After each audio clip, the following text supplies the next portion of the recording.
Alright, this is Andrew with Jodo Home Inspections. We're at in Salt Lake doing a sewer scope today. Today is April 5th, 2025. We're at 1778 East Harvard Ave. Got the camera pushed out 110 feet to the city connection, and now we're going to pull it back and record it and see what we find. So this first connection point is called the nose on. Looks like you have a good connection into the line. But right off the bat, there's a little bit of an offset. So we're going to see a few of these in this line. And so look at the joint where it's kind of separated. That's a lip where waste could potentially get stuck and create a blockage where it backs up towards the house. I think this is clay pipe. And with clay, you have only 3 or 4 foot sections. And so it's a lot easier to get offsets because you have so many joints. Another little one there. Pretty good sized one there. You can see on the top of the pipe also some baby roots coming through. We're going to see some bigger roots. This line you have enough that I'd recommend having it cleaned out, and we'll talk about that more. Another offset there. Another one there. These are, I mean, you have a bunch of them, but none of them are right on the bottom. That one's a little closer to the bottom, but it's much worse when it's right on the bottom where waste is going to just hit it every time you flush something down, and that can really lead to issues. The only way to permanently fix offsets are to dig it up and repair them. Some roots, those aren't the biggest. There's a pretty good sized one. I'd recommend having that cleaned out, covering half the pipe. You want to have that cleaned out so that waste isn't getting stuck and creating a blockage where it can back up towards the house. And then I would be curious how this looks after it's cleaned.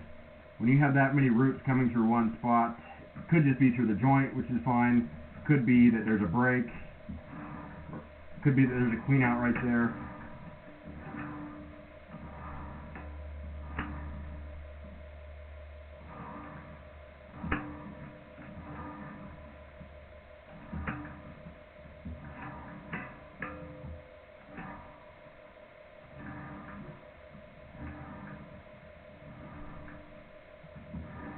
Starting to see a little splash of standing water.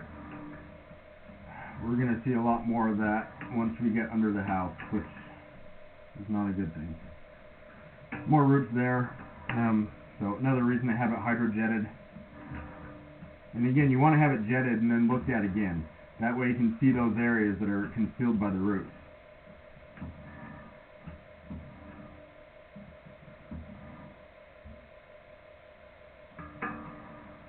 So I've pushed my camera out twice now, and I didn't run water the last time once I pushed my camera out. The first time I pulled back, I went completely underwater at about 26 feet. And you can kind of see that dark stain. This last time I think I pushed a lot of water out, which is going to make this look a little better than how it looked when I first pushed my camera out. I'm going to run water so that you really have the full illustration. So bear with me while I flush the toilet.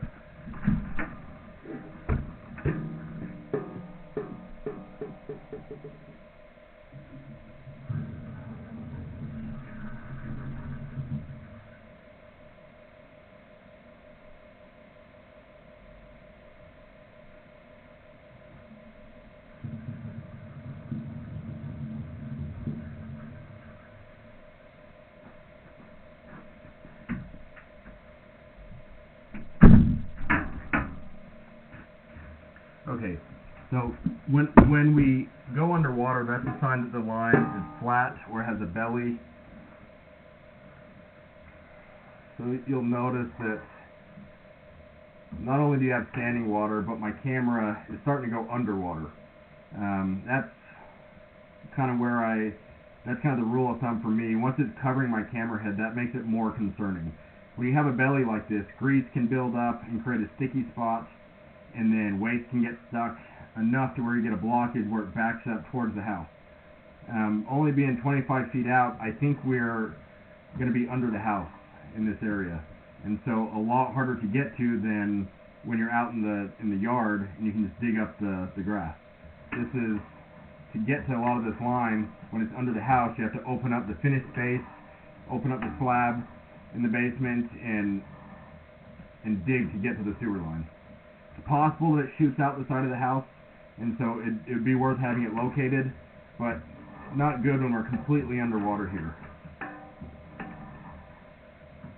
I am running water right now, but one thing I want to mention is when you're running water, it should be running under my camera head. It shouldn't be, building up like this.